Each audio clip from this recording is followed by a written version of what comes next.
Hello everybody. Welcome back for another video. Hope you're all doing well. Hope you're all doing absolutely fantastic and that you're all having a wonderful day. Don't forget to leave a like on the video. It is a free and easy way to support the channel. As always, a very big thank you to everyone out there who leaves a comment on every single video. What the heck was that? Did you see that? Someone just, what was it? It was like a $30 million transaction or something like that. That was, I don't know if you saw it on the screen. People keep sending 130 Bitcoin at one time. Jeez Louise, dude.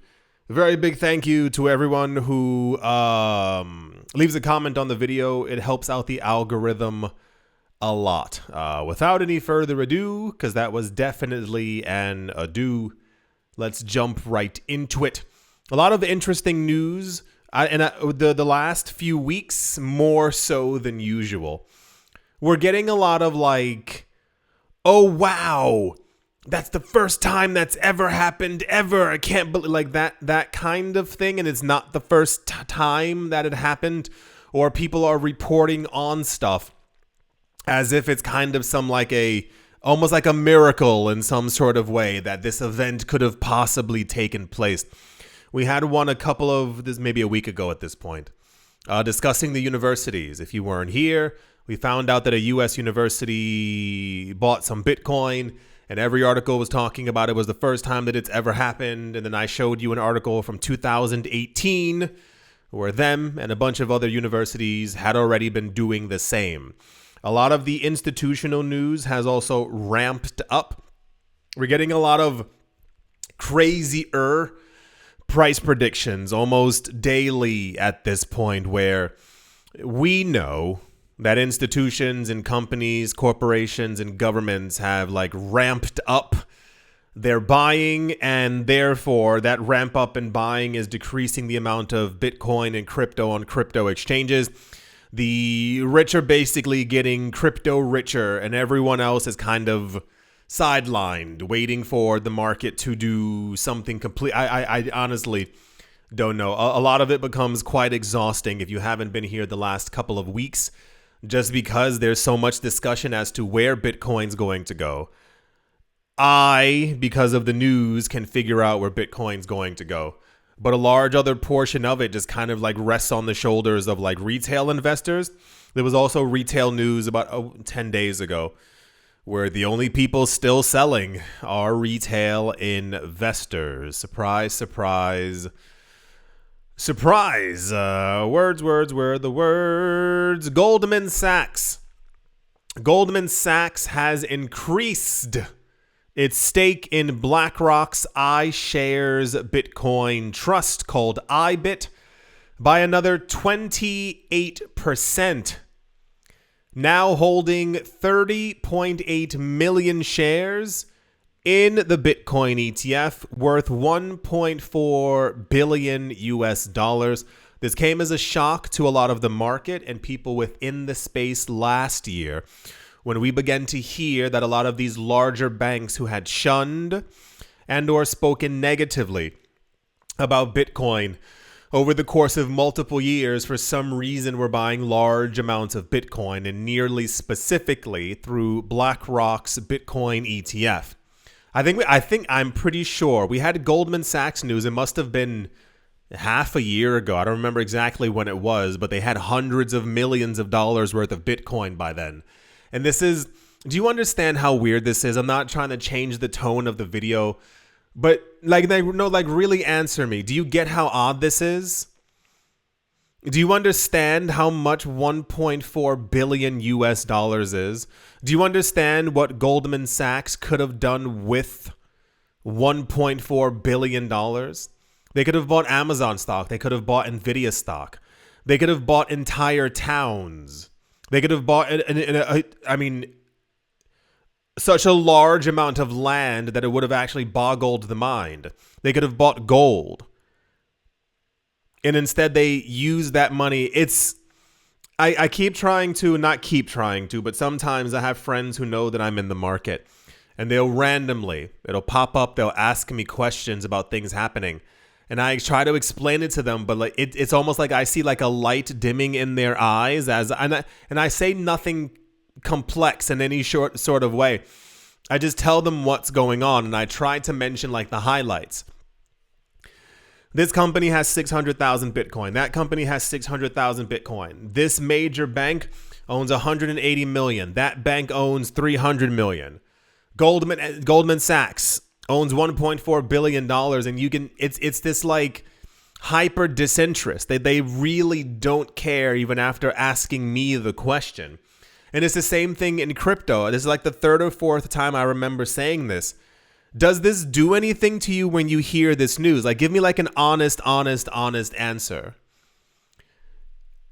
When I read the news, it's very difficult for me not to myself to get hyped hearing these things, because it's so blatantly obvious where the cryptocurrency market is going to go, how much things are going to be worth.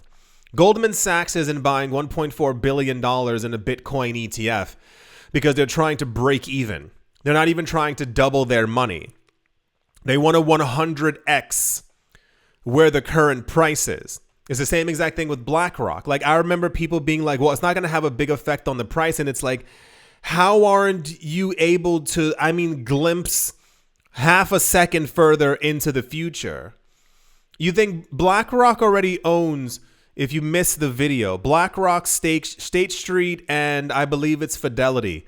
They own 88% of the U.S. stock market. We had it in another video. There's 3 companies. Not even mentioning the top 10 companies. Not even mentioning the top, Forbes 100. 3 companies, 88% of the stock market. You think BlackRock got into this because they wanted to, do a little coin flip and see if it works out for them? No, there's so much money to be made here, and this is part of what gets me all the time. Goldman is now the largest institutional holder of IBIT, ahead of Brevin Howard and Jane Street. IBIT is the leading spot Bitcoin ETF, managing over $62.8 billion in assets and drawing $44 billion in inflows since its January launch. Goldman Sachs has increased its stake in BlackRock's iShares Bitcoin Trust by 28%, signaling a stronger, everything. All energy flowing towards Bitcoin exposure through traditional finance. And a lot of these articles are so weird. There's so many articles that are discussing, it can be about any company. It doesn't really matter which company. You've seen them before. If the price of Bitcoin is down on any given day, even with inflows. So let's say we get news that some company just bought $84 million worth of BlackRock's Bitcoin ETF. If the Bitcoin price is down by 1% that day, the news is, and it always is, despite the price being down, they're still buying. And it's like, no, you buy when the price is down so that when it goes up, you've made like an extra little profit on top of that. When the institutional buying is going at the same rate or continuing or accelerating a little tiny bit, a lot of the news is quite jovial. It's very happy. It's very exuberant. And it's like, can you believe that this is happening? Where are these? No, they've been here for so long. And they are going to. Do you understand? This is depressing to me. This is depressing to get news like this every 24 hours. And then when I'm looking for news, when I'm looking to see what's going on, if the price is down within the actual article talking about it, it's like this. So there's now a thing where I think Bitcoin and Ether wallet addresses that have held onto Bitcoin and Ether for I think around 2 years, they've become fatigued with the market and they're selling their coins. And these coins are instantaneously being repurchased on Coinbase and on Binance, as we've been getting in the news. And then those coins are subsequently taken off of the exchanges as well, being put into wallet addresses that only have inflows going to them. It's like giving imagine you give a family member, like you just, like you just hit it big. You gave a family member $1 million. And then you go home, you look out the window across the street to where they live, and you see them just like throwing it out the window, or like walking up to random people and being like, hey, you want $500,000? Because I don't need it anymore. I don't want any of it. It's just this really weird, I don't know. And then sometimes when I say stuff, I know it sounds shady. I know it sounds rude or incorrect or whatever. I'm not joking when I say I truly don't think a lot of people are smart enough to really understand what's going on. It's not a joke. I think the average person doesn't really care. Somebody posted something on Twitter. I don't know the name of the account. Somebody posted something about 5, 6, 7 days ago. It was talking about some analyst was discussing Bitcoin, and she was like, Bitcoin has no value. Bitcoin. So, and I commented, I think it was maybe Dennis Porter who posted it about someone else. And I commented and I said, sometimes I think people say these things to like get a reaction out of us, but I really think other times they don't understand. I think they really don't get it. When I first, I think the first year that I had this channel, I remember someone so I'm sorry that I can't answer every single comment. Sometimes there's like 800, 900. I can't sit there for hours answering every comment. But back when I first started the channel, I was maybe getting 10, 15 comments in a video. So I was like, okay, cool. I can answer people. And I remember multiple different accounts. There was one, they would always ask this one question: how does Bitcoin mining work? And I was like, well, you hook up a bunch of machines together and you solve computations. And they were like, where are the computations coming from? And I was like, it's within the software. And they said, who's reading those computations? And I was like, you can read them online. You can see all of them. But also usually no one is wasting their time just looking at Bitcoin being mined. And then they were like, yeah, but how does the Bitcoin get made? And then you explain things to them and you can tell that they don't really understand what's happening. It's kind of like, I remember I told you these people were going to physically going to Bitcoin ATMs, and they were like breaking them open with hammers because they thought that there were physical coins inside. You can Google these stories. It's not a joke. People thought that there were physical coins inside of these machines. Imagine, Oceans 11, 12, 13, 97. You're going to go pull a heist and your first idea is not even researching what you're going to do. I really think people don't understand what Bitcoin is. I have a friend of a friend who's really into like traditional finance. He loves real estate. He loves stocks. As traditional as possible. He's smooching all over it. And I was trying to explain Bitcoin to him in like a very simple way. Not that he's an idiot, but I was trying to, hey, this is what this is. Because every time I mentioned crypto, he would roll his eyes openly. And I'm already tired of his attitude. And then at some point I was like, the crazy part is that Bitcoin is constantly doing trillions. There are governments, there are countries not worth trillions. We have a lot, people focus on them in the news. This is the thing that does 3 to 5 transactions per second. And is transacting near or over a trillion. Do you understand that number? Banks don't do that. $1 trillion per month. And I saw this glow in his eyes because I finally was able to speak his language. He understood how to value companies and how to value this, but he couldn't figure out valuing Bitcoin. No matter what I said, no matter what I told him, it just didn't work until I explained trillions. And he was like, wait, what? And then I told him about Tether as well. And I was like, yes, this is a really big market. There are expectations for the crypto market to be worth $30 trillion in the next couple of years. And his eyes, and I was like, when I say these things to people in crypto, it's kind of the same reaction. The only thing that gets people moving is price. I told you that Goldman Sachs has $1.4 billion of securitized Bitcoin. And I'm certain 60% of you just don't care. You opened your phone, you looked at the price is not where you want it to be, and okay, cool, whatever. You're like, this is such a crazy opportunity, and it's actually heartbreaking when you realize like how many people, I mean, even walking down the street sometimes, like think of all the people who are missing out. You're not thinking of the actual number. I'm sorry for segueing so much, but like, do you understand how many people like 8 billion actually is? You know that 7.9 billion people are never going to own over 10,000 Satoshis? You know that 3 companies are trying to each get to 1 million Bitcoin by the end of this year, literally draining the entirety of the OTC supply and the liquid supply on crypto exchanges. You know, Goldman Sachs has 1.4. Like it's this really weird, I don't know what it is. It gets me down sometimes because I'm like, if we have all these discussions, have you seen all these? You must have all these videos on TikTok or on Instagram or these compilation videos on YouTube. And it's these people being like, I can't afford my rent. I can't afford this. I'm so much in debt. And it's like, not to put Bitcoin on like a savior pedestal, but I sit there and I'm like, if you had started accumulating 10 years ago, look where you'd be. If you had started accumulating 5 years ago, look where you'd be. If you started accumulating now, 10 years into the future, you'll have a gigantic nest egg.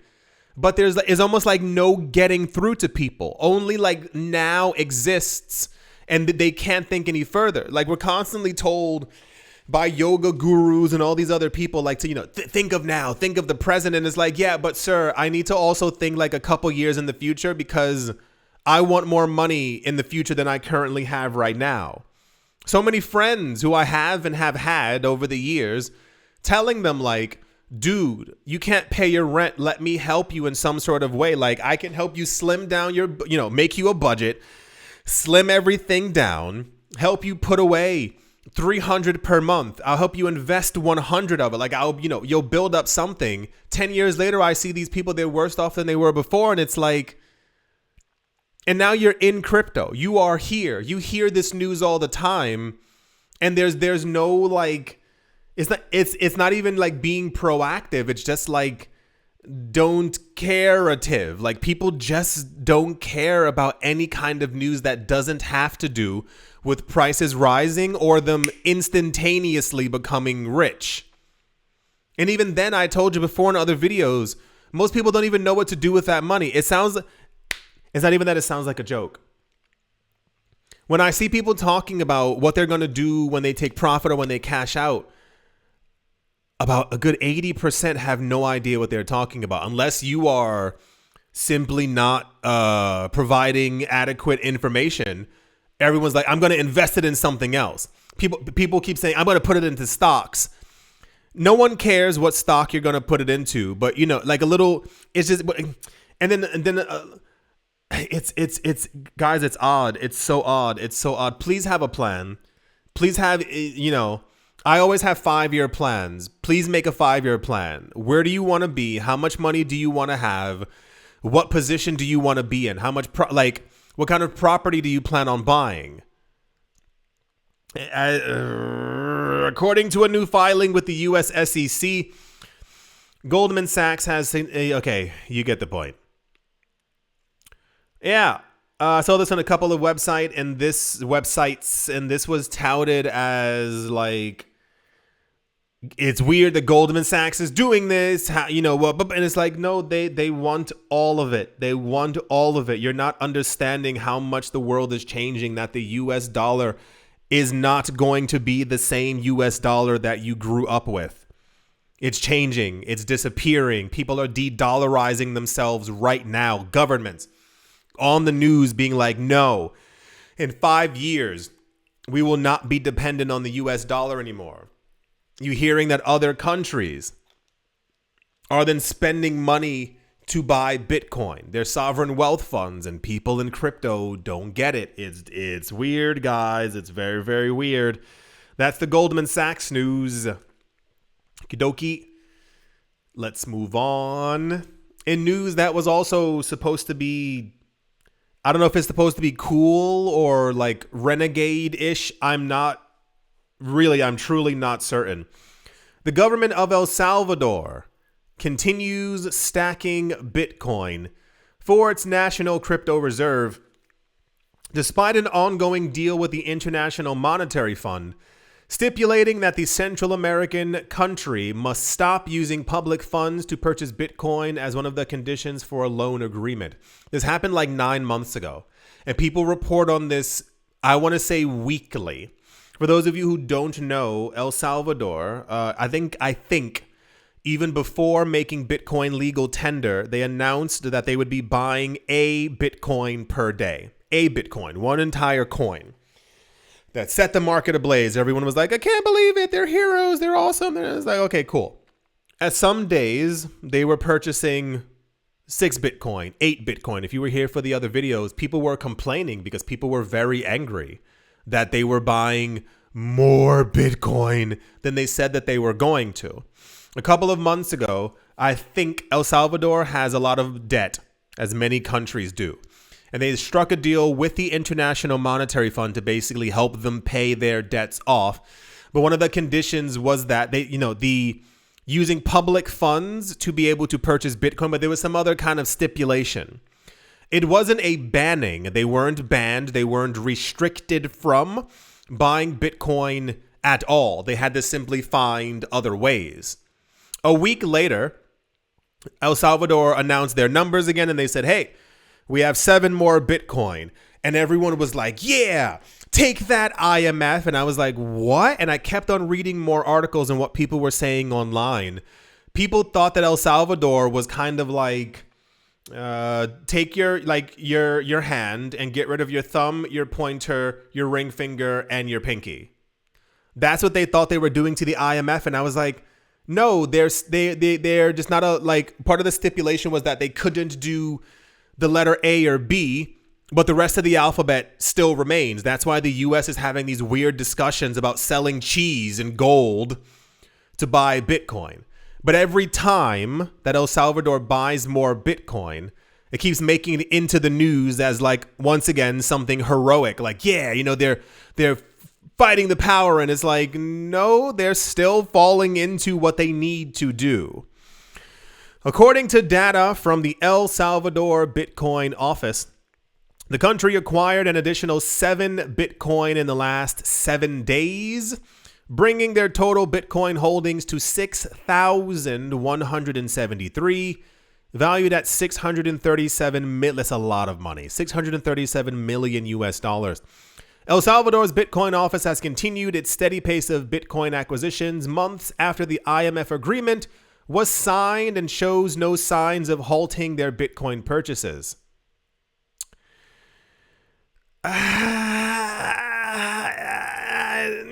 Yeah, they're gonna continue doing so because this is just what they've been doing. So I don't I really feel like I'm going crazy most days. Okie dokie. Good job, El Salvador. I'm gonna make a weird prediction. 7 days from now, they're gonna have 7 more. I don't know how they're gonna do it. Maybe witchcraft or wizardry like Harry Potter, but at some point it's gonna take place because, people don't understand normal things happening in the world. I'm totally lost all the time when it comes to anything happening.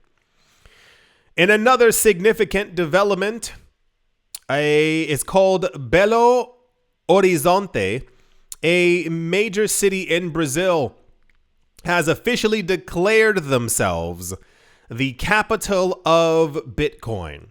Brazil has had a very strong history with Bitcoin in the last 6 or 7 years. They were one of the first countries to actually give cryptocurrency regulation, to the surprise of many around the world, because everyone was so used to not getting any kind of cryptocurrency regulation.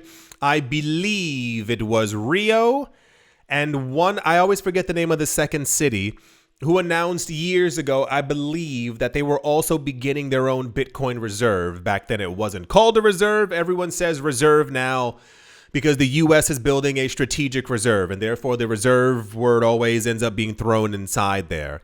What else was there? I think one of their mayors was also being paid. I forgot exactly what it was. It was all, they've been very, very crypto friendly. So now this city, which I've never in my entire life heard of, Belo Horizonte, I've never in my life heard of that, now has declared themselves the capital of Bitcoin.